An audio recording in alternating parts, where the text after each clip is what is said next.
Nous sommes partis pour la deuxième conférence avec Fabrice Traversaz. 2 mots sur ma présentation. Je suis par ailleurs directeur pédagogique d'un exécutif master, on dit comme ça, à Sciences Po, depuis une quinzaine d'années, où nous formons des dirigeants associatifs à la sociologie d'association et à cette problématique de la transformation politique et de la gestion, si j'ose dire. Et puis par ailleurs, j'interviens, je viens de prendre la responsabilité du DEIS à Buc-Ressources, un très beau diplôme. J'ai pris la succession de Jocelyne Martin, ici présente dans la salle, que je salue.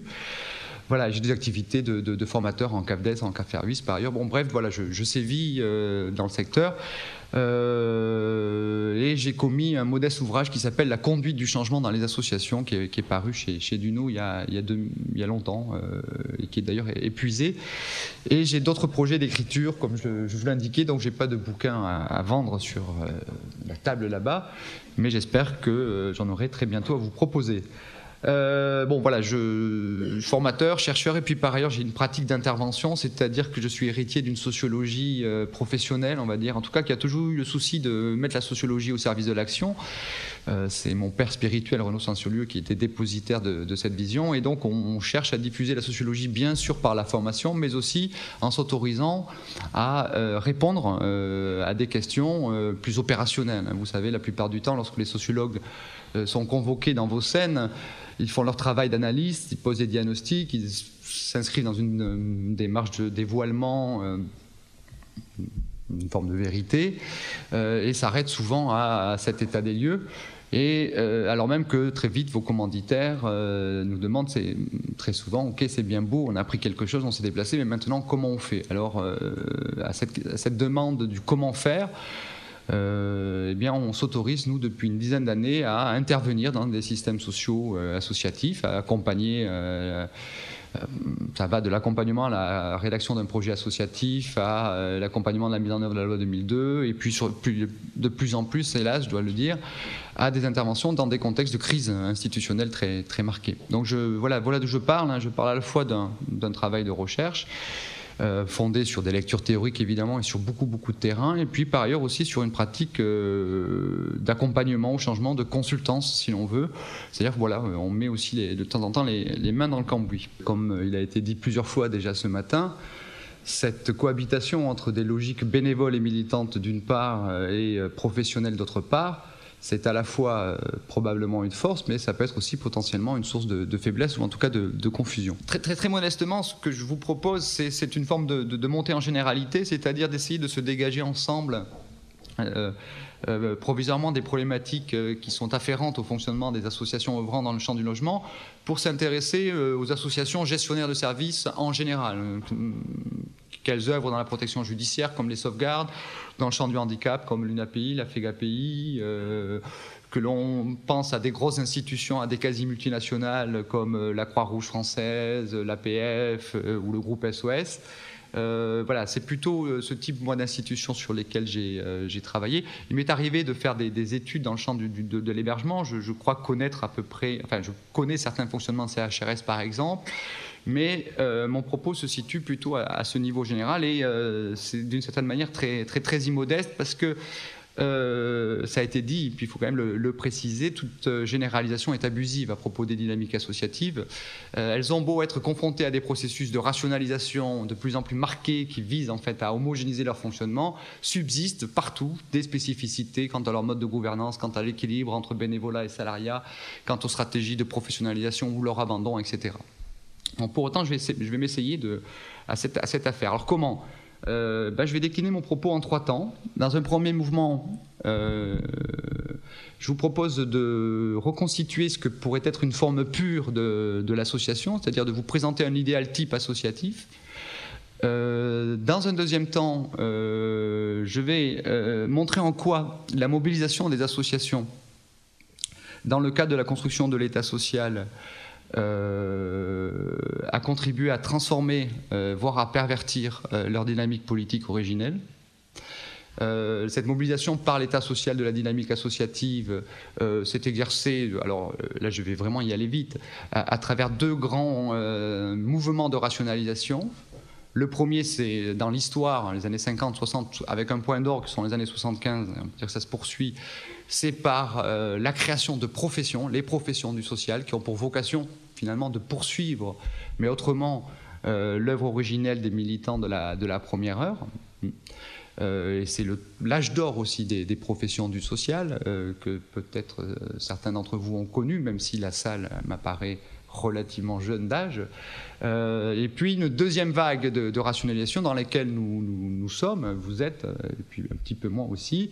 J'y suis aussi, puisque finalement cette rationalisation elle affecte l'ensemble des secteurs, hein, du secteur marchand au secteur public et aujourd'hui le secteur associatif, qu'on pourrait qualifier cette phase de rationalisation gestionnaire ou de managérialisation du secteur, donc à travers un transfert de toute une série de recettes issues du champ de l'entreprise et de mécanismes aussi de régulation marchand, on l'a dit tout à l'heure. Bon, il faut aussi relativiser cette dimension-là, mais enfin on y reviendra. Donc c'est aussi un détour par l'histoire, je vous propose, dans la mesure où c'est effectivement peut-être dans l'histoire que l'on peut trouver des perspectives pour l'avenir. Moi je crois beaucoup à cette démarche, on va dire.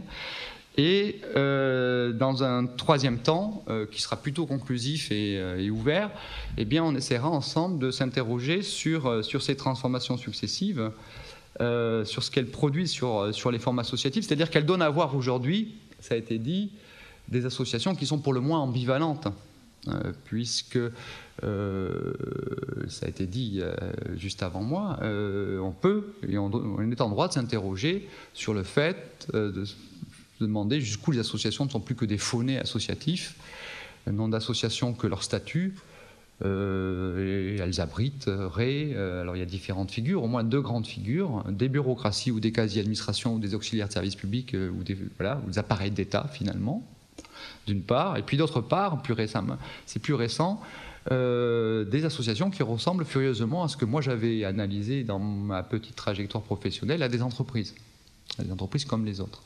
On peut les appeler entreprises sociales. Bref, l'hypothèse d'une crise identitaire qui a été soulevée tout à l'heure mérite, à mon avis, d'être développée ensemble. Et je m'amuse d'ailleurs souvent à commencer mes exposés ou mes interventions autour de la question suivante. Qu'est-ce qui distingue une association d'une entreprise et d'une administration ? Rien que cet exercice intellectuel est intéressant à développer ensemble. Alors, ce sera mon point de conclusion. Tout en sachant que, évidemment, la capacité de résilience des associations est toujours là, c'est-à-dire qu'elles ne sont pas toutes devenues des administrations, elles ne sont pas toutes devenues des entreprises, et qu'un certain nombre d'entre elles ont pu préserver leur ethos associatif, en tout cas, ont pu inventer et bricoler avec ces logiques institutionnelles qui viennent les percuter, la logique étatique, publique, et puis la logique marchande aujourd'hui, ont pu rester fidèles en fait à cette capacité d'invention, de construction institutionnelle et pas seulement d'innovation, on va dire, pas seulement professionnelle ou en termes de services d'accompagnement. Il y a de ce côté-là aussi une forte capacité d'invention. Voilà. Alors, ce matin, je me suis levé en me disant que si je terminais sur des considérations relatives à la disparition des associations comme quasi-entreprises et quasi-administration, en ce temps on rentre dans l'hiver, il fait gris, et puis par ailleurs, la crise est plutôt devant nous que derrière nous, je me suis dit que ça c'était pas une conclusion qui était peut-être des plus pertinentes, que j'allais couper l'appétit à mon public. Et donc je me suis levé en essayant de formuler quelques propositions ce matin d'ouverture, en fait, de perspectives. En fait, pour rien vous cacher, autour des perspectives que nous offre l'économie solidaire aujourd'hui, qui me semble être une hypothèse tout à fait intéressante à creuser. Qu'est-ce qu'une association ? Alors, une forme idéale type de l'association, bon, la question mérite évidemment d'être posée à l'aune de l'ambivalence contemporaine. Et là, je vais m'appuyer, donc, c'est une forme idéale type, pure, de certaine manière, donc sur des travaux de sociologues comme Jean-Louis Laville, comme les travaux du MOS, d'Alain Caillé, de Chanial. Enfin, il y a toute une série. Aujourd'hui, il y a un renouveau autour de la sociologie de l'association, et même un intérêt tout à fait, pas seulement de la sociologie qui est portée à l'adresse des associations, mais aussi de l'économie aujourd'hui, du côté de l'économie hétérodoxe, du côté des sciences de gestion. Donc il y a énormément de productions tout à fait intéressantes et qui, pour certaines d'entre elles, se retrouvent en fait autour d'une série de définitions communes qui permettraient peut-être de distinguer ce qu'est une association par rapport à une entreprise d'une association. Alors, D'abord, leur économie. On a évoqué tout à l'heure l'idée de l'économie sociale et solidaire. Les associations sont parmi ces institutions les seules à être en capacité d'hybrider 3 types de ressources économiques, la ressource publique, la ressource marchande, et puis une ressource sur laquelle on a longtemps été taiseux ou prudent ou modeste, et qu'on n'a pas su non plus à saisir comme étant source et création de richesse, le bénévolat et le modèle du don et du contre-don. Bon, ça fait partie de leurs premières caractéristiques, et évidemment que leur légitimation, la légitimation de ce type d'économie dans les sociétés occidentales, et plus particulièrement dans la société française, est loin d'être évidente, hein, c'est-à-dire cette question du tiers secteur, dans la mesure où nous sommes très largement prisonniers d'une représentation binaire de l'économie. C'est soit le marché, soit l'État. Et justement, il y a une troisième voie, cette fameuse troisième voie, et un tiers secteur qui peine à se légitimer pour des raisons que je vais essayer d'évoquer en France, mais qui est très très très dynamique en Amérique latine, très vivant aussi dans les pays anglo-saxons, et qui est fondé sur une mobilisation assez forte du bénévolat, pas nécessairement de manière exclusive, et on en a quelques traces en France autour, enfin quelques traces, je pense que ça se développe autour des CEL, des centres sociaux certains, etc. Voilà. Donc une première spécificité qui est de l'ordre de son économie. Une deuxième, qui est très importante je crois, qui est relative en fait à son fonctionnement potentiellement démocratique. Donc les associations participent à la démocratie à 2 niveaux. À un premier niveau, comme école de la démocratie, au sens où leur fonctionnement idéal type, hein, je parle de potentiel démocratique, hein, et pas nécessairement, je vois quelques sourires ou quelques mots dubitatifs jaillir dans le public. Je parle de la potentialité démocratique au regard des statuts, déjà, hein, qui renferment le principe de l'élection, une assemblée générale souveraine qui élit un conseil d'administration, lui-même désignant un bureau, dans une perspective de représentation. Mais ce sont aussi des dynamiques démocratiques au sens où elles favorisent la participation, et c'est ça qui est essentiel, de la société civile, voire des usagers. Elles devraient, elles peuvent, elles le font, certaines. Et des écoles de la démocratie au sens où, comme vous le savez sans doute, de nombreuses élites de gauche dans les années 60, mais aussi de droite très largement, se forment à l'exercice du politique en prenant des mandats associatifs où elles font l'expérience de la fonction de représentation, la fonction de l'élection, etc., etc. Donc les associations ont un potentiel démocratique, une capacité de fonctionnement démocratique qu'on ne retrouve pas nécessairement dans le champ de l'administration, pas plus que dans le champ de l'entreprise, plus particulièrement aujourd'hui. Mais leur participation à la démocratie relève aussi et surtout peut-être de leur fonction de transformation sociale. Hein. C'est-à-dire que les associations sont dépositaires d'un génie très particulier qui est fondé sur leur capacité à repérer des besoins dans l'histoire que ni l'État ni le marché n'avaient été en mesure de pointer. Et je crois qu'on peut relire l'ensemble des politiques sociales, l'ensemble de la législation en matière sociale, avec en arrière-fond cette idée selon laquelle ces lois-là ne sont pas le produit du génie de nos élites républicaines, mais sont le produit de discours itératifs et très constructifs entre élites associatives et élites républicaines qui ont concouru à l'avènement de ces lois qui sont progressistes d'un certain point de vue. Donc les associations ont cette capacité à faire advenir dans l'espace public des préoccupations, des questions qui étaient confidentielles, travaillées dans la famille, dans l'espace clos. Et cette capacité de médiation, d'interpellation est fondamentalement décisive et a concouru au développement de notre modèle français. Alors, ce qui ne va pas sans certaines ambiguïtés. Mais bon, je ne sais pas s'il faut que je développe de trop, mais on l'a très bien vu, je crois, à travers l'exposé qui a été fait précédemment. La loi Besson, la loi Dallot peut-être, la loi Besson, très nettement, d'après ce que j'en ai compris, est bien aussi le produit de ce travail de fond, de poil à gratter, dans lequel sont inscrites les associations et dans leur capacité à interpeller la société. Alors, quand on dit que les associations participent de la transformation sociale, elles y participent en fait à travers 2 mouvements très, très, très, très clairement repérés. Parce que lorsqu'on parle de changement social, il faut toujours préciser de ce dont on parle. Il s'agit à la fois, je viens de le dire, d'une action sur le droit, hein, c'est-à-dire que leur mouvement se traduit par l'institutionnalisation de droits généralisés à l'adresse des personnes en situation de handicap, des personnes en situation de mal logement, etc. Et on pourrait vraiment développer un panorama généralisé sur toutes ces lois et sur tous ces droits, et on y verrait toujours en arrière-fond une histoire du mouvement associatif dans sa capacité de militance. Et puis elles transforment la société par la culture, c'est-à-dire qu'elles ont aussi cette capacité à sensibiliser le voisin. Et apparemment, là, les associations du logement peinent à sensibiliser le voisin, c'est-à-dire à transformer le regard que l'on peut porter à un moment donné de l'histoire à l'adresse de telle ou telle catégorie de personnes. Donc sans le mouvement associatif, on parlerait encore de Mongoliens, on parlerait encore de PD, on parlerait encore, vous voyez, tout ce mouvement de sensibilisation à l'adresse du différent, de l'étranger, qui n'est nécessairement pas un ennemi. Donc c'est aussi par cette capacité d'action de proximité, à faire vivre la démocratie de proximité, et à faire œuvre de militance, c'est-à-dire militance, l'origine de la militance c'est militare en latin, c'est convertir autrui par la force. Bon, alors on fait ça de manière plus pacifique aujourd'hui, mais c'est bien convaincre autrui de la légitimité des besoins défendus par telle et telle association, et finalement c'est faire œuvre aussi de pédagogie, de sensibilisation, et sans ce travail-là, encore une fois, il y a beaucoup de catégories dominées qui le seraient encore aujourd'hui. Et il est évident que le combat continue sur des tas de mouvements. Alors sur le logement, je vous le dis, je ne connais pas très bien, mais peut-être qu'il y a déjà une piste, enfin, vous mettez au travail de manière très régulière, du point de vue ce qu'a dit monsieur le maire ce matin, qui était tout à fait effrayant d'un certain point de vue. Bon, c'est le profane qui parle, voilà.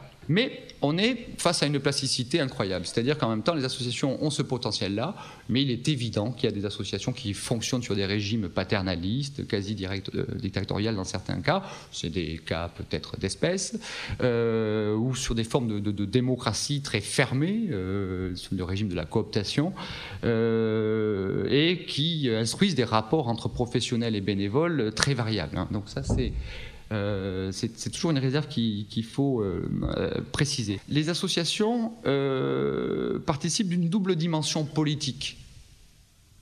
À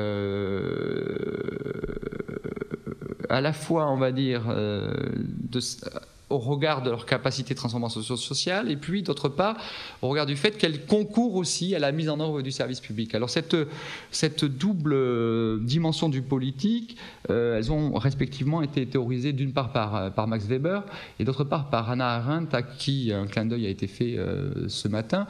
Et on peut en dire, pour le résumer, je vais lire ce que j'ai écrit, ce sera peut-être la seule fois, mais je tiens à être précis sur cette affaire. Donc c'est Jean-Louis Laville d'ailleurs qui nous le rappelle.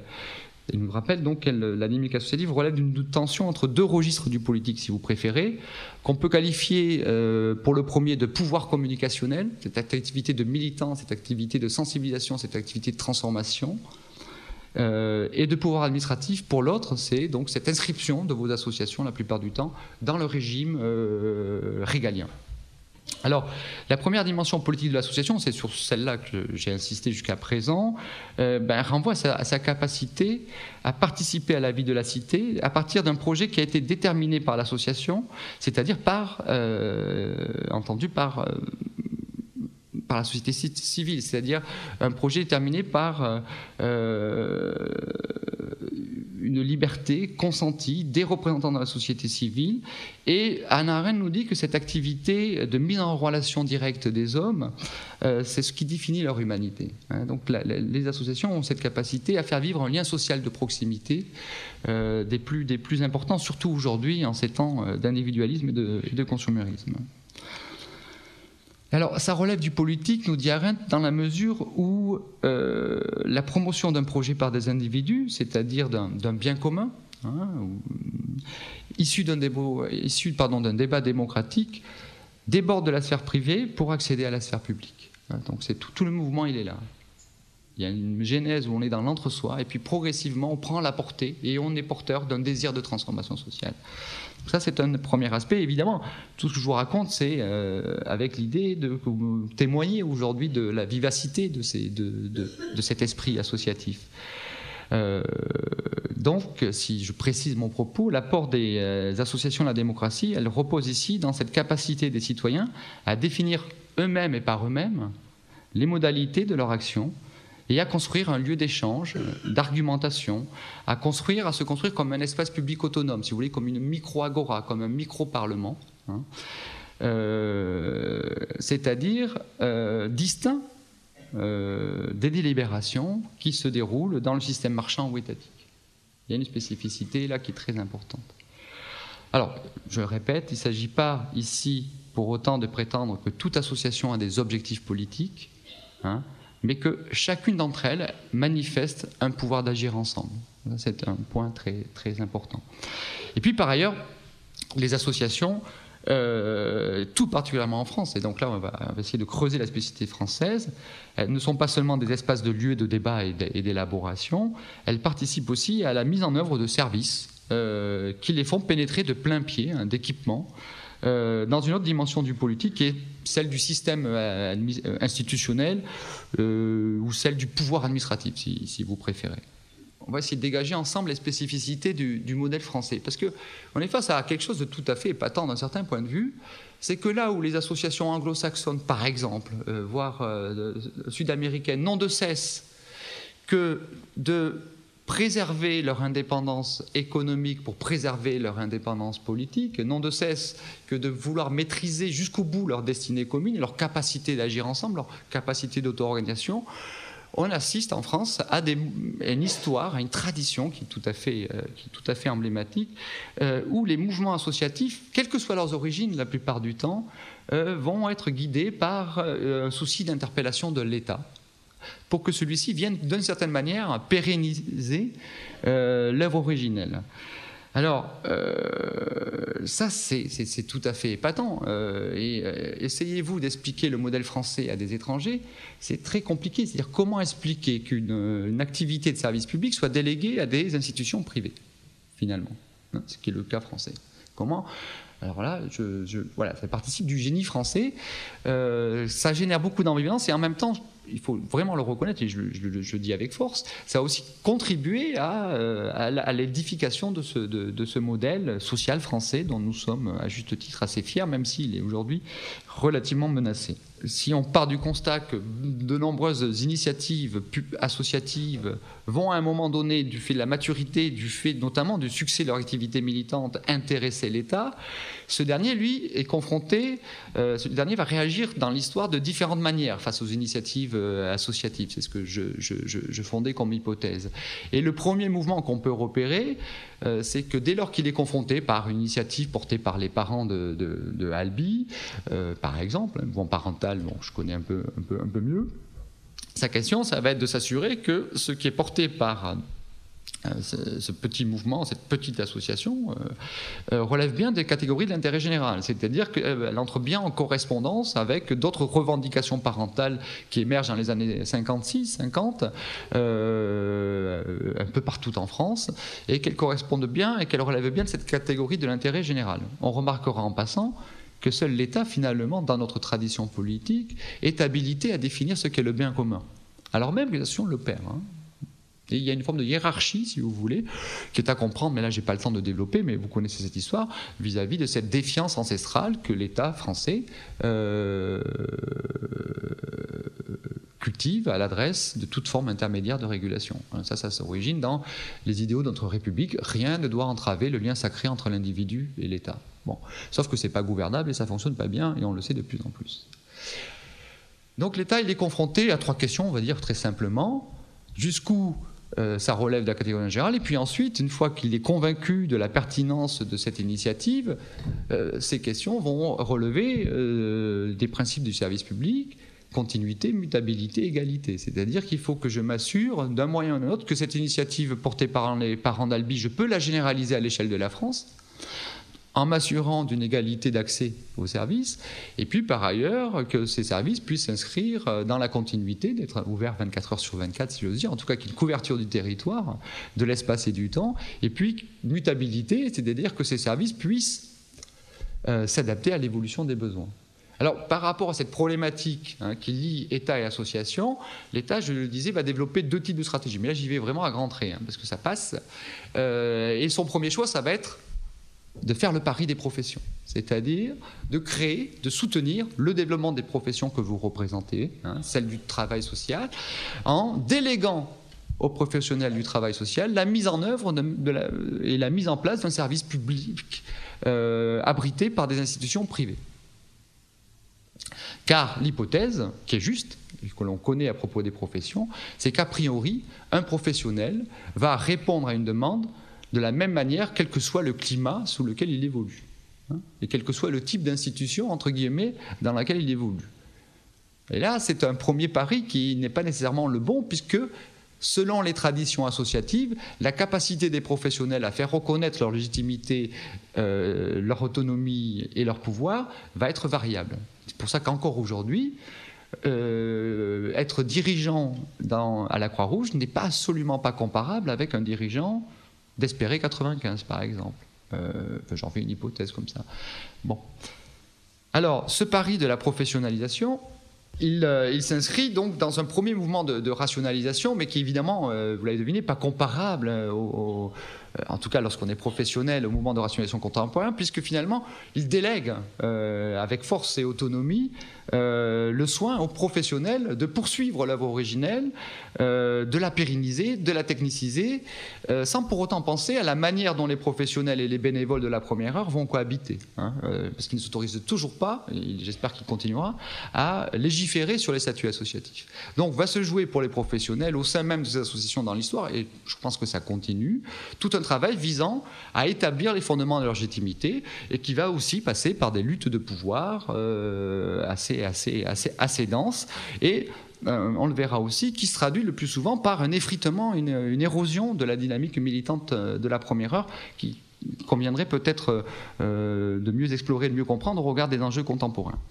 Alors, qu'est-ce qui caractérise les professions ce mouvement de rationalisation? Trois choses, dites de manière assez rapide. Le premier, c'est que les professionnels vont bénéficier au fur et à mesure du développement de leur technicité d'une reconnaissance institutionnelle via les statutaires, via les conventions, les fameuses conventions 66, 51, etc. Là, je ne vous apprends pas qu'il est légitime dans cette entreprise de développement de l'action sociale et qui vont les légitimer aussi, d'un certain point de vue, à être dépositaires d'une nouvelle conception du bon gouvernement qui n'aura rien à voir avec le gouvernement de type associatif que j'ai qualifié de corporatiste. Alors, je m'en explique, parce que ces termes-là sont aujourd'hui l'objet d'interprétations politiques tout à fait spécifiques. Je n'entends pas par corporatisme la dimension de repli catégoriel et de défense des acquis sociaux, même si c'est l'une de ces figures, et même si probablement, je vais peut-être un peu vite, est-elle aujourd'hui assez prégnante dans les champs du travail social. Mais j'entends très simplement par corporatisme une culture de métier dans laquelle ces membres se reconnaissent et à laquelle ils s'identifient prioritairement. C'est-à-dire que les corporations que vous êtes, sans doute, dont vous êtes partie prenante, s'inscrivent régulièrement dans une quête de reconnaissance identitaire, et tout cela est soutenu par des groupes structurés qui viennent accompagner ce mouvement. Alors, la conception corporatiste du gouvernement, c'est plusieurs choses. C'est d'abord de faire en sorte de mettre en place un système d'action qui assure une autonomie d'action aux professionnels, car un bon professionnel ne peut l'être que si on lui donne l'autonomie nécessaire, sinon ça ne sert à rien de recruter des personnels qualifiés, naturellement. Les choses à répéter aujourd'hui, on pourra avoir un débat là-dessus, parce que même les sciences de gestion, qui ne sont pourtant pas soupçonnées d'empathie pour les corporations, ont fait 1000 fois la démonstration, Henri Mintzberg en premier lieu, que les structures qui fonctionnent à coût de professionnels pour des raisons liées à la complexité de la demande ne seront efficaces que si les professionnels sont autonomes, et bien sûr, si les qualifications sont ajustées, et bien sûr, si on veille au renouvellement des savoirs. Donc la question de la formation et la question de l'autonomie reste consubstantielle de ces modes de fonctionnement. Mais par conception corporatiste, on entend aussi une conception qui est très largement aujourd'hui critiquée et discutée par la conception managériale qui cherche à se diffuser. Lorsqu'on vit dans des univers professionnels, que ce soit à l'hôpital, dans le monde de la recherche ou dans le secteur social, eh bien, les dirigeants sont rabattus essentiellement, et historiquement en tout cas c'est le cas, dans des fonctions de protection. Ils sont là pour garder les murs, ils sont là pour assurer une bonne gestion et ils sont là pour valoriser. La protection, c'est aussi la valorisation de l'action des professionnels à l'adresse de l'environnement. Et lorsque le dirigeant ose se mêler à travers l'évaluation, la qualité du travail des professionnels, il était régulièrement renvoyé à sa fonction de gardien des murs. Et cette conception corporatiste du gouvernement, fondée sur en fait une légitimité d'expertise, elle est, comme vous le savez aujourd'hui, profondément malmenée du simple fait que la problématique du changement étant telle, il y a la nécessité d'inventer, d'accompagner, de faire œuvre d'intrusion au sein même des systèmes professionnels pour penser avec eux, si ce n'est parfois pour leur imposer, les fameuses réglementations qui se sont démultipliées ces dernières années, la loi 2002 en étant un exemple tout à fait vibrant. Mais là, je m'égare parce que je rentre dans mon petit vélo, dans mon petit dada qui est l'action managériale. Bien, alors ça c'est un second point. Et puis un troisième point, et je l'ai mis en point d'interrogation, mon sentiment aujourd'hui, c'est qu'on ne peut pas considérer que les travailleurs sociaux, au sens large du terme, sont nécessairement gouvernés par l'idée du service public ou par l'idéal du service public. Alors je m'explique, c'est-à-dire que, je vais dire les choses autrement, mais là c'est des débats aussi de chercheurs. Pour beaucoup de mes confrères, les professionnels ne sont que le bras armé de la puissance publique. Et c'est-à-dire, ils ne sont pas là, donc je vais me parler encore plus librement, enfin a priori, c'est-à-dire qu'effectivement, ils ne font pas de distinction entre l'action publique et les idéaux, les valeurs et les représentations des travailleurs sociaux. Or, moi, je fais l'hypothèse qu'on ne peut pas les confondre, c'est-à-dire que les travailleurs sociaux se sont progressivement émancipés de la logique publique, sans pour autant avoir renoncé nécessairement aux idéaux du service public. Mais là, on est face à une autre question. Idéaux de service public et idéaux associatifs, lorsqu'ils sont en tension, lorsqu'ils sont en contradiction, comme c'est de plus en plus le cas, comment ça fonctionne? Ben, je crois qu'ils sont peut-être ni dans l'un ni dans l'autre, mais ils sont gouvernés par leurs propres valeurs et leur propre conception de la beauté de leur art, puisque c'est aussi une esthétique, une conception très, très normative de l'art de bien accompagner. Donc, c'est progressivement institué des identités de métier, une identité professionnelle, il faut dire des, parce que selon les qualifications et les professions, évidemment il y a des nuances, mais fondées autour d'une défense de la légitimité des professionnels, et voire même aussi de leur capacité à militer. Alors c'est là où on tombe sur une figure des plus ambivalentes, mais décidément ce sera le mot, qui est celle du professionnel militant. Ça, le professionnel militant, j'ai toujours pas compris ce que c'était, c'est-à-dire que je n'arrivais pas à faire la différence entre un professionnel engagé et motivé et un professionnel militant. Mais cette figure du professionnel militant, elle est très très très vivace dans les années 70, 75, cette période qualifiée de l'âge d'or du travail social, cette période où finalement les travailleurs sociaux sont des institutions à eux tout seuls, comme le dit très bien François Dubé. L'État délègue aux associations le soin de poursuivre et de pérenniser l'action sociale, et les professionnels s'en emparent avec beaucoup de désir, beaucoup de créativité, et avec une très grande liberté, voire plus qu'une autonomie, une très grande liberté, et non seulement mettent en œuvre les politiques dictées par l'État, mais poursuivent ce travail amorcé par les élites associatives et les militants associatifs, continuent à défricher des besoins, continuent à innover et vont bien au-delà du rôle qui leur est assigné.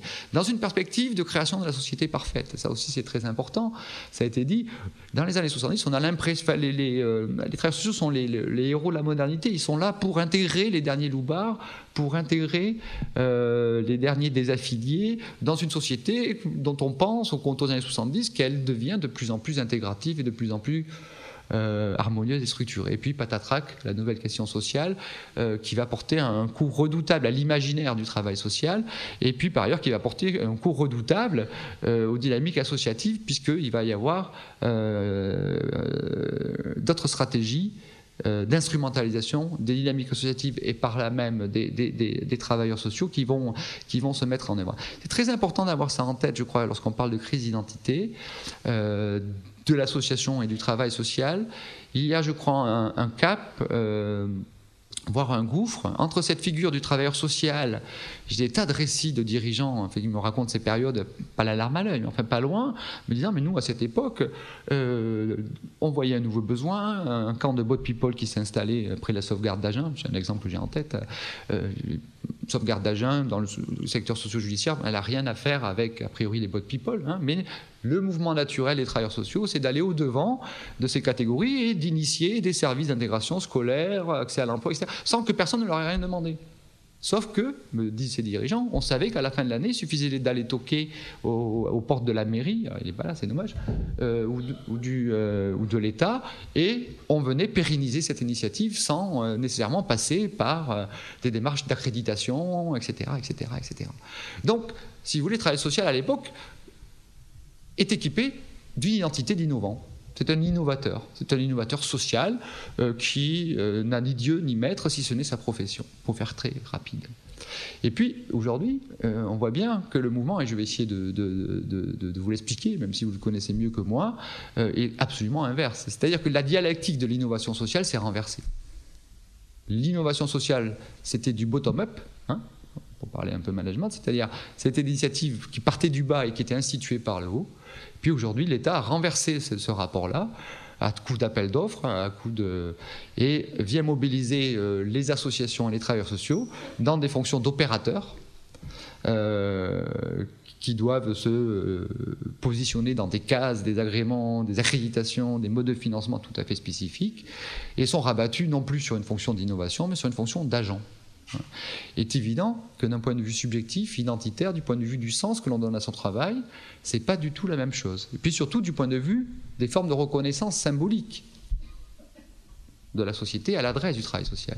Autant les travailleurs sociaux étaient des héros, autant aujourd'hui, on ne peut pas dire facilement que ce soit une profession valorisée dans l'échelle des valeurs et de par la charge critique à laquelle elle est confrontée depuis plus de 30 ans. Et c'est très important.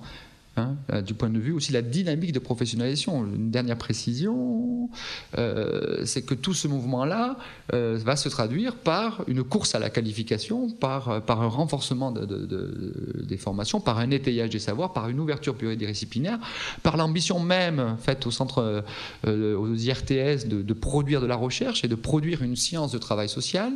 Clin d'œil, hein, vous avez une conférence du consensus jeudi et vendredi qui vient remettre sur le devant de la scène cet idéal, c'est-à-dire en fait une perspective de théorisation de la pratique. C'est-à-dire que le travail social est mu identitairement par le désir de s'établir comme une profession à part entière, au même titre et au même rang, on va dire, que les médecins, les chercheurs, les comptables. Ce mouvement-là, il a été cassé à partir des années 80, puisque loin d'être dans un processus de qualification et de soutien à la professionnalisation, on est aujourd'hui dans quelque chose qui ressemble parfois furieusement des processus de déqualification.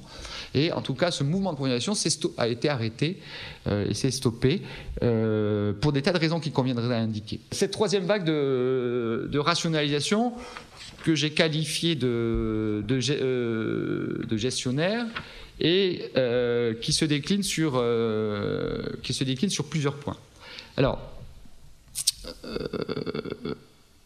je viens de le dire très rapidement,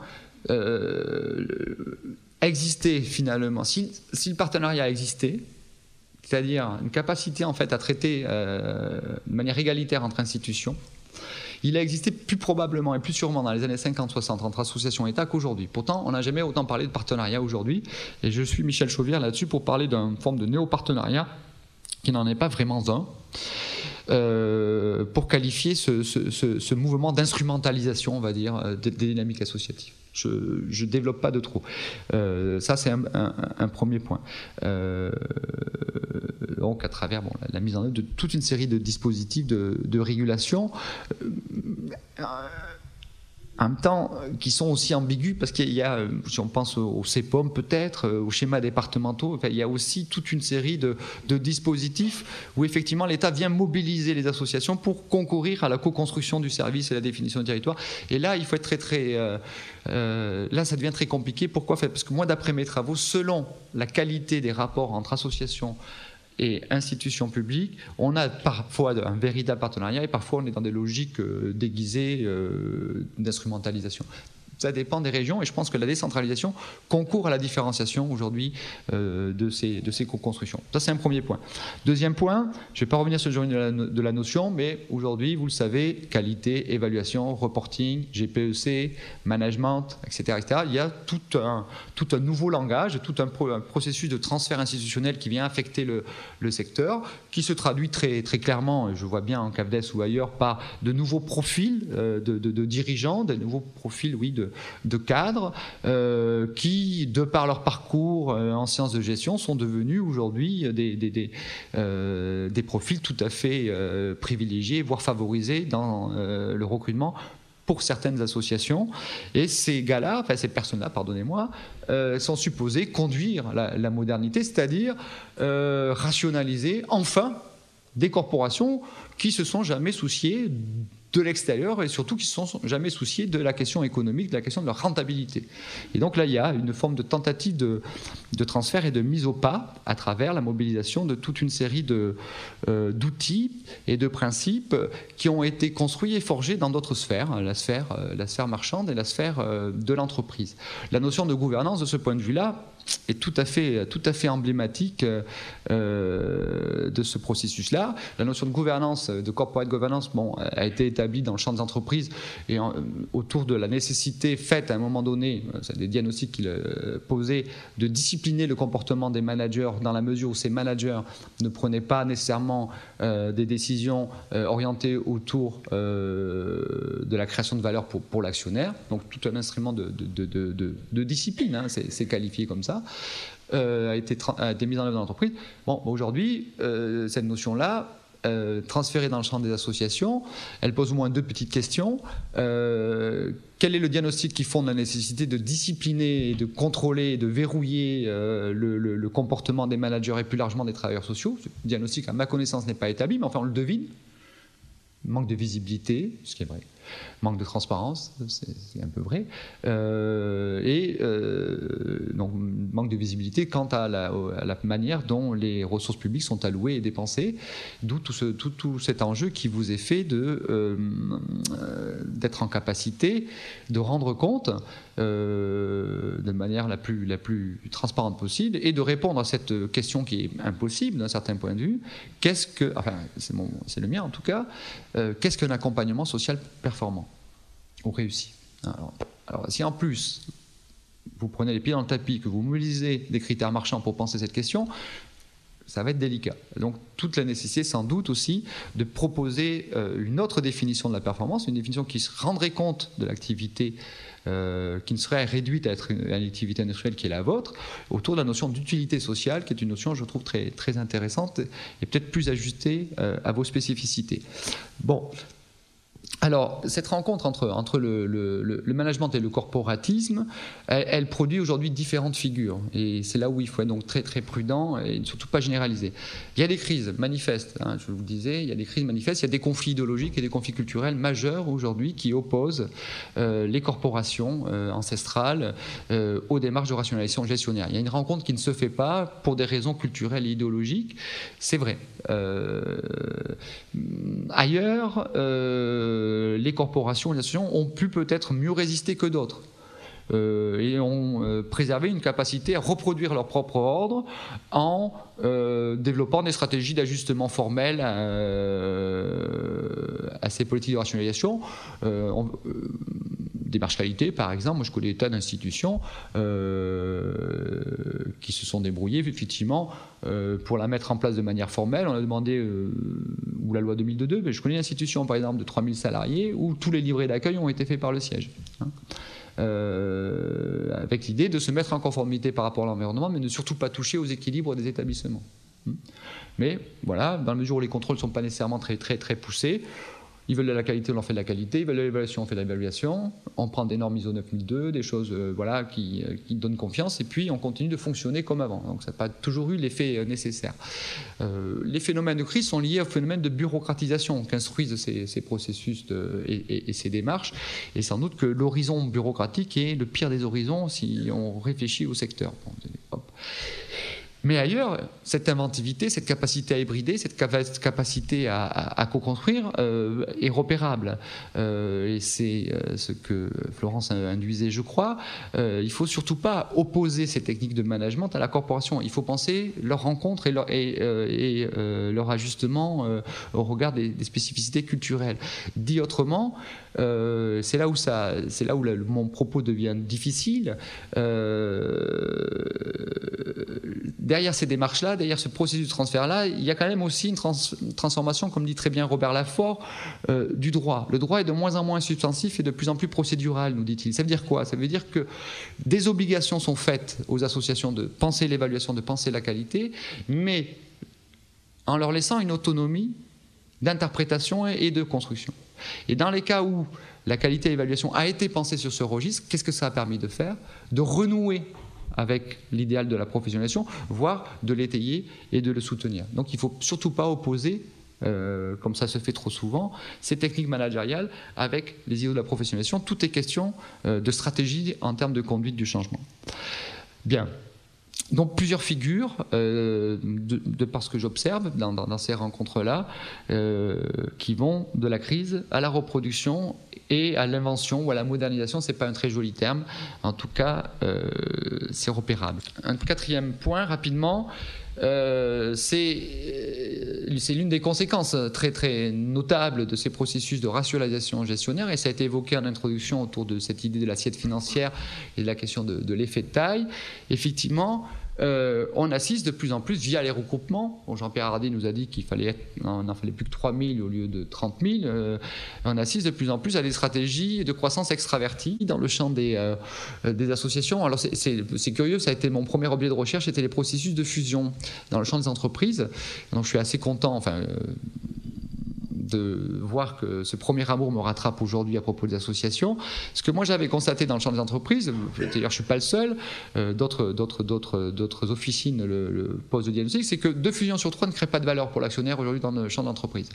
2 fusions sur 3 ne créent pas de valeur. Ils ont un fichu savoir-faire dans le champ des entreprises, d'ailleurs ils ont 30 ans d'expérience. Et pourtant, 2 sur 3 sont quasiment des échecs, enfin sont même des échecs du point de vue de l'actionnariat.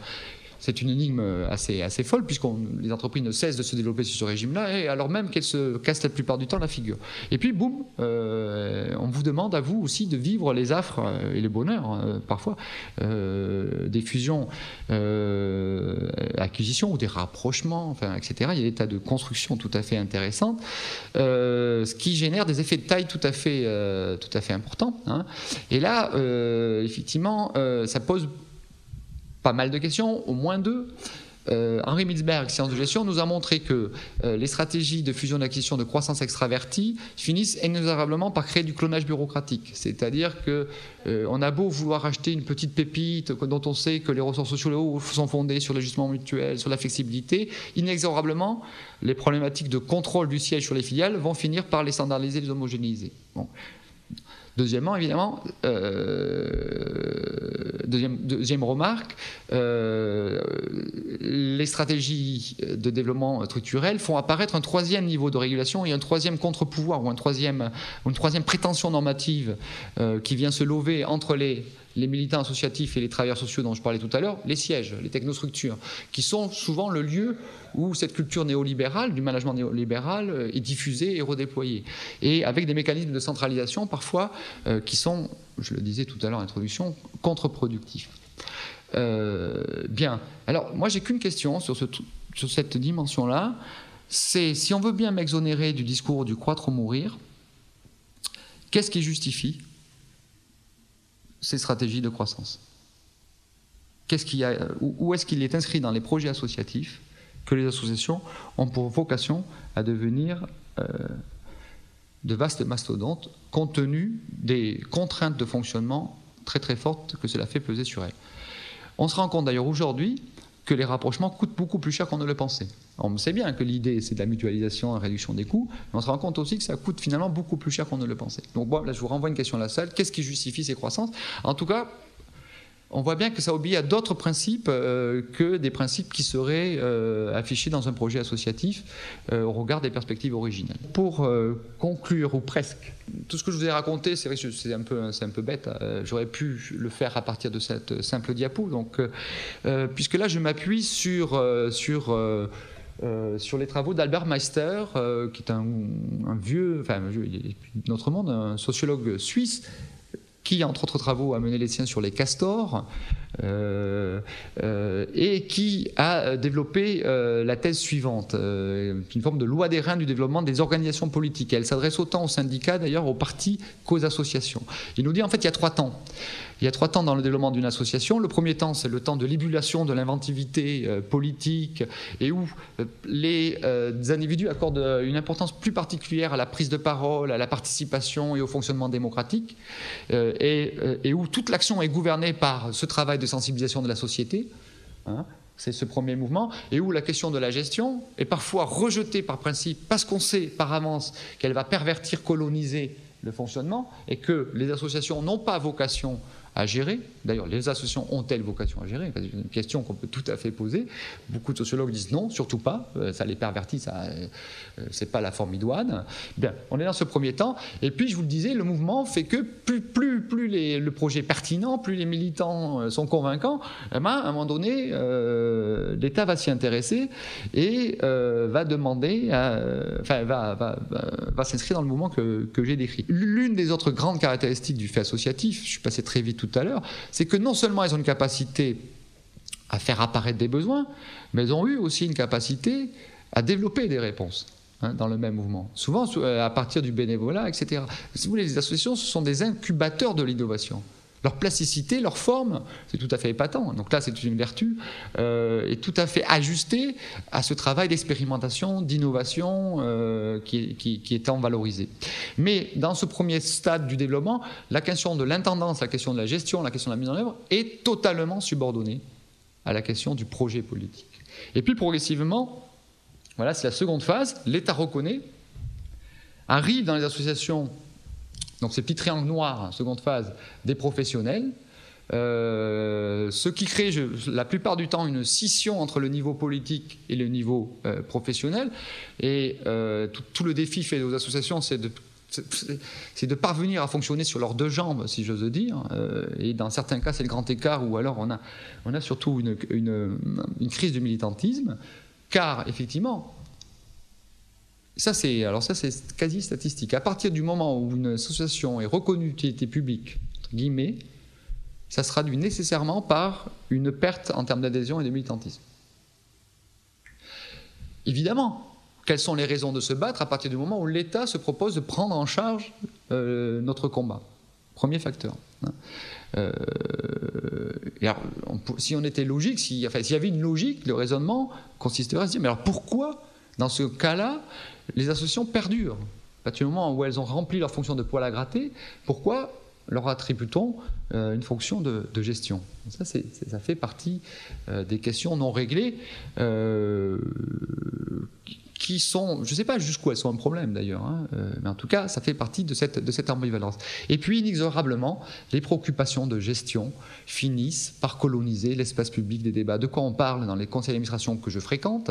On y parle de prud'homme, on y parle d'architecture, on y parle d'appel d'offres, on y parle d'assiette financière, sans vous faire offense, et on y parle rarement de projets, de militantisme, de bénévolat, etc. Ce n'est pas un problème, hein, ce que je décris là n'est pas une critique. C'est une destinée qu'il faut accueillir comme elle est. Voilà. Mais inexorablement, on a ce processus-là d'envahissement gestionnaire, de colonisation par des préoccupations, on va dire, d'ordre de la gestion, qui colonisent l'espace public des débats et l'espace politique. Ça s'appelle l'isomorphisme institutionnel. Alors là, j'ai pas été... je crois trop jargonneux, peut-être trop rapide, mais un petit concept quand même pour passer, en passant. Les théories de l'isomorphisme institutionnel désignent le processus suivant. Très simplement, à force d'être adossé à une institution, je finis par lui ressembler. Isomorphisme, je prends la même forme. Donc dit plus simplement, les associations, à force d'être adossées à la logique bureaucratique française, finissent inexorablement par se bureaucratiser. Ça, c'est l'isomorphisme contraignant. Hein. Et c'est vrai que plus on multiplie les lois, plus on multiplie les contraintes réglementaires, plus cette menace, plus ce risque-là est avéré. Et puis il y a une autre forme d'isomorphisme qu'on appelle l'isomorphisme mimétique, et qui traduit, lui, une fascination pour un modèle.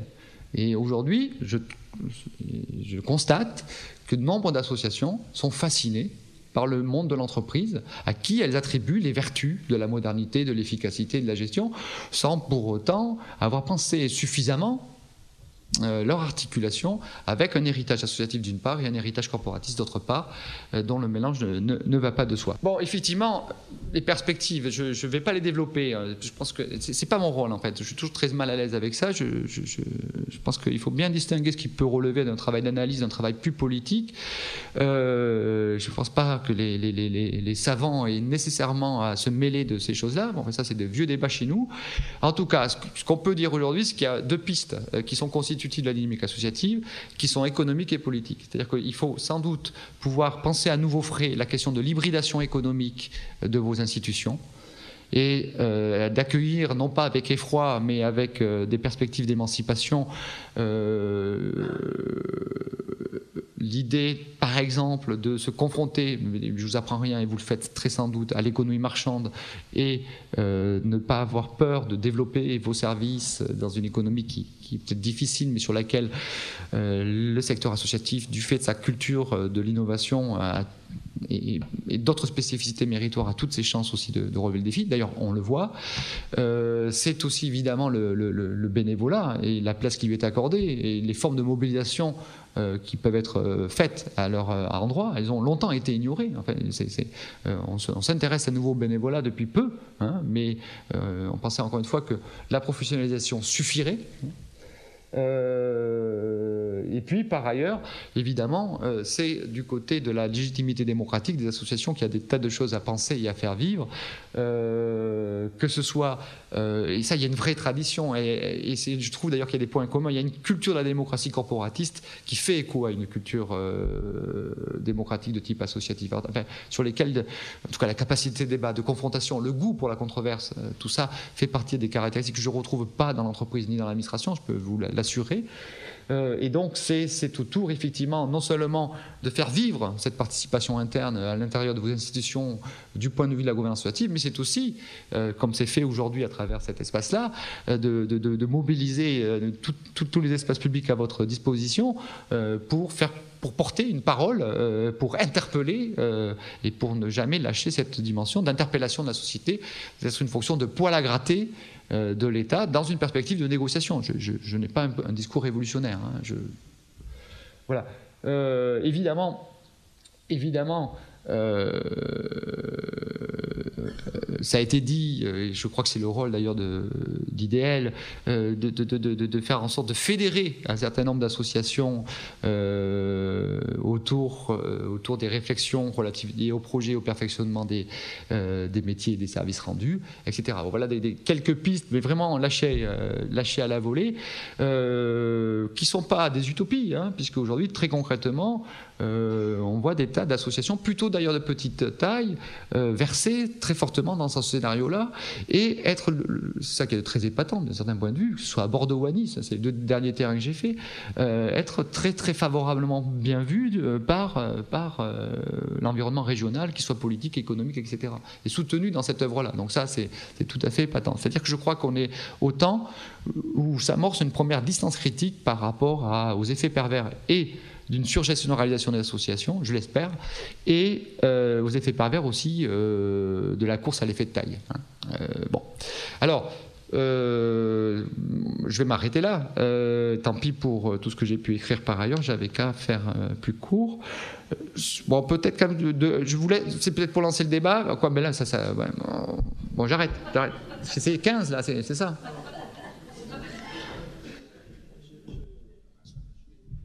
Je vais assumer mon rôle. On va quand même s'accorder quelques questions. Alors, Valérie Valine, chargée de mission à l'UNAFAM, association de familles de malades psychiques non gestionnaires. Ce qui nous pose parfois quelques problèmes, c'est la reconnaissance de l'association du fait qu'on ne gère pas d'établissement. Donc, en gros, on nous fait un peu comprendre que c'est une petite association, qu'on ne gère rien.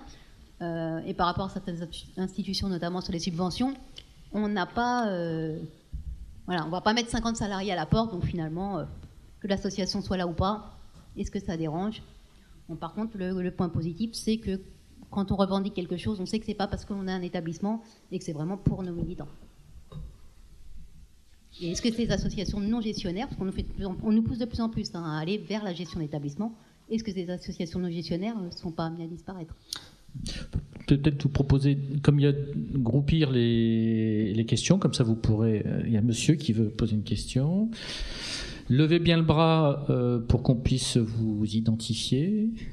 Donc Gérard Barbier, je suis directeur d'un groupement, directeur des ressources d'un groupement d'associations. Donc je réagis puisque vous avez envoyé une question à la salle, c'est donc sur pourquoi se regrouper et est-ce qu'il y a un projet, est-ce que dans les projets associatifs il y a la volonté de croître? Alors effectivement, je pense qu'une association c'est un organisme vivant comme un autre, donc il naît, il croît, il se développe et puis un jour il meurt. Et ça faut prendre ça en compte, même si c'est pas écrit dans les projets associatifs. Et par rapport à cette problématique-là, c'est pas forcément les associations qui sont je ne sais plus quel mot vous avez utilisé, fascinés par le modèle de l'entreprise. Je pense qu'aujourd'hui, c'est les pouvoirs publics qui sont fascinés par ce modèle-là, et c'est eux qui nous l'imposent. Si on s'est regroupé, c'est pas pour le plaisir de se regrouper, c'est parce qu'on nous demande de nous regrouper. Alors maintenant, est-ce que ça apporte quelque chose? Alors il y a des effets pervers, c'est sûr. Nous, on a défini par exemple une taille critique qu'il faudrait ne pas dépasser. Il faudrait déjà atteindre, mais pas forcément dépasser. Mais il y a aussi des effets positifs, puisque je peux donner un certain nombre d'exemples de réalisations concrètes, de projets qui ont pu se mettre en place parce que ces associations s'étaient regroupées, des projets qu'aucune d'entre elles n'aurait pu porter seules dans leur coin, et qu'ensemble, elles ont pu effectivement mettre en œuvre. D'autres questions? Oui, au milieu. Monsieur, présentez-vous. Moi, je suis étudiant en AS, donc Louis Théveny, je suis étudiant en AS, donc en stage OT en ce moment chez l'IDL. Moi, c'est pas tant des questions, en fait, c'est quelques remarques, dont la première qui était sur la politisation des associations. De toute manière, une association, moi j'ai été dans une association étudiante pendant pas mal de temps, et moi on m'a toujours appris une association qui se dit apolitisée, c'est pas possible, c'est forcément politisé. Par contre, une association doit avoir un apartisanat. Elle ne doit pas être partisane. Enfin, moi, j'ai toujours appris à différencier donc l'apartisanat à la politisation, qui est, à mon avis, et même d'ailleurs le grand axe de ces associations, c'est que justement il y a une politisation qui justement est apartisane, qui leur permet d'être indépendants de l'État ou de partis politiques, et qui leur permet d'avoir un réel impact. Et donc étant étudiant en AS aussi, je remarquais qu'il y a pas mal d'associations qui pourtant ont des vocations extrêmement importantes. Le manque de visibilité de ces associations, parce que justement il y a une optique du gouvernement faut que ça soit du privé, pose problème, et en fait il faudrait revenir certainement sur un système de bénévolat politisé, mais apartisan toujours. Voilà. Vu les délais qui nous sont impartis, proposer peut-être de rebondir, de répondre et en même temps de conclure sur ces quelques interpellations. Oui, en fait, ça a été très bien dit, c'est pas des questions. Vous nous proposez une piste et une lecture politique pour l'avenir. Elle est fort intéressante. Quant à votre remarque, madame, peut-être que mon propos a pu vous mettre en alerte quant au risque de la gestion, mais il ne faudrait pas qu'on se quitte non plus avec cette idée selon laquelle ce sont deux choses incompatibles. Moi, je ne cesse, et si je continue à m'intéresser au facteur, c'est dans une posture où, effectivement, l'idée est de pouvoir penser la cohérence institutionnelle qui peut se dégager d'un mouvement de professionnalisation et d'un mouvement de politisation, sans opposer l'un à l'autre. C'est-à-dire qu'il y a de plus en plus de professionnalisation du bénévolat, on le sait, le bénévolat de compétences d'une part, et puis je reconnais, il faut surtout reconnaître que être travailleur social, c'est faire de la politique tous les jours. À partir du moment où on prétend émancipés, éduqués, on est dans de l'action politique. Donc je pense qu'il faut réinventer les deux et il ne faut pas les opposer. Après, dans le rapport à l'État, effectivement, on voit bien que les stratégies d'effet de taille de certaines associations, c'est bien d'être à un moment donné le premier employeur d'eux et d'être, compte tenu de l'ampleur des problématiques économiques aujourd'hui, de peser au nom de l'emploi, mais alors c'est peser sur d'autres fondements institutionnel que celui de la dynamique associative. C'est pas ni mal ni mauvais, mais c'est autre chose. C'est autre chose. Alors ça, c'est une stratégie. On les voit. Pour autant, moi, j'ai eu d'autres échos, c'est-à-dire aussi Hardy, je connais un petit peu. Bon, je sais bien qu'il n'est pas très populaire, mais ou d'autres élus, Conseil général Maritime, Bordeaux-Gironde, etc. Alors pas tous, mais enfin beaucoup d'entre eux disent, mais nous, on se méfie énormément de ces oligopoles ou monopoles et de ces grosses institutions, parce qu'on sait qu'elles ne sont pas créatives, on sait qu'elles ne sont pas inventives, et on sait qu'en plus, elles vont instruire un rapport de force contraignant avec nous. Alors, alors leur discours, c'est une posture, la plupart du temps, c'est ok, elles se construisent, mais nous, on va porter notre énergie à soutenir des initiatives associatives plus légères, plus souples, et c'est pas le big qui is beautiful, c'est le small qui is beautiful dans le champ associatif. Mais une fois que ça fait 2 fois que je viens vous chercher, pardon. Alors, évidemment, après cette fonction de plaidoyer, elle est indispensable au fonctionnement de la démocratie. Et ça reste un rapport de force à instruire avec les pouvoirs publics. Le DAL, par exemple, dont on a parlé tout à l'heure, bon, il y a des nouvelles formes de plaidoyer, des nouvelles formes de lobbying ou de militantisme politique qui se sont développées avec la Fédération Aide, moi, sur laquelle j'avais travaillé, et qui, effectivement, doivent se dégager de l'approche plutôt philanthropique, charitable, quête à la sortie de l'Église, telle qu'elle a pu se développer dans le temps, qui avait son efficacité. Mais aujourd'hui, il faut sans doute penser moyens de communication, publicisation, etc. Et du côté, voilà. Donc les mouvements des usagers, les GEM, etc., il y a des tas d'initiatives très, très intéressantes. Oui, et puis pour finir, enfin, pour répondre à tout le monde, pour essayer sans répondre, bien sûr que vous n'avez rien demandé. C'est-à-dire que c'est ce que j'ai essayé d'expliquer. Ce qui s'est transformé, c'est dingue, c'est le répertoire de l'action publique qui aujourd'hui s'inspire complètement du répertoire de l'action entrepreneuriale. C'est ce qu'on appelle le new management public. Ça n'a rien de nouveau, ça n'a rien de public. Bon, pour faire court, c'est un ensemble de thèses développées par le nouvel esprit du capitalisme qui ne sont pas d'ailleurs inintéressantes autour de l'innovation et de la participation. Bien sûr qu'il y a des tas d'intérêts à se mutualiser. Après, tout dépend de l'effet de taille que vous visez. Si c'est au-dessus de 1000, enfin voilà, voilà. Donc si on reste dans un format qui permet de neutraliser les cloisonnements et les fonctionnements en tuyaux d'orgue, qui favorise ce qui fonde le génie associatif et le génie des professions, la pluridisciplinarité, une approche plurielle de l'usager, alors là, effectivement, votre capacité d'action sera redoutablement intéressante. Mais si c'est pour enfermer les usagers et les fonctionnements dans des fonctionnements cloisonnés en tuyaux d'orgue de type bureaucratique, et puis procéder par ailleurs, parce qu'il faut contrôler tout ça, compte tenu des exigences, à des mécanismes de centralisation formelle et du reporting, d'après mes travaux, c'est pas bien. C'est pas bien parce que ça crée des effets pervers sidérants et avec un sentiment de distanciation très forte entre le local, la base, et ce sommet qui ne nous comprend plus, qui ne nous valorise plus. À un moment donné où les professionnels sociales ont besoin d'être soutenues dans les efforts qu'elles commettent en termes de professionnalisation, de se coltiner à la qualité, à l'évaluation, aussi aux efforts qui leur est demandé, entre guillemets, en termes et on n'en a pas parlé, c'est un scandale, et ça c'est pour moi la place des usagers, la parole des usagers, ça c'est quand même un sacré défi qui est fait à la culture du secteur, qui est fait d'ailleurs à tous les travailleurs sur autrui, se mettre en situation intellectuelle de co-construire et de reconnaître l'autre dans sa capacité à co-construire le service rendu. Bon,